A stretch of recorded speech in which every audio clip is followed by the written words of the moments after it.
نعم. طيب، لعلنا نختم بهذا السؤال وننتقل للجوائز التي رصدت للحضور في حضور هذه المحاضرة القيمة. ونرجو منكم شيخنا الوالد أن تسألون 3 أسئلة أو 4 أسئلة لكي يجيب الطلاب ويأخذون الجوائز التي أعدت. أنا ما جيت بختبرهم، اسألوهم أنتم، المدرسون هم اللي يسألون. نعم.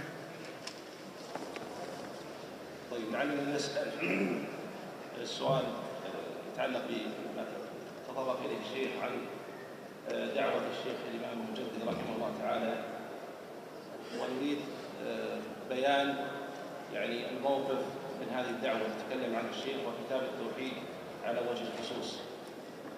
تكلمت عن هذا وتكلم غيري. بنسألهم بيجيبون يا شيخ. نبي نسأل ويجيبون، يرفعوا أصابعهم. إيه، السؤال ما هو بلي يعني.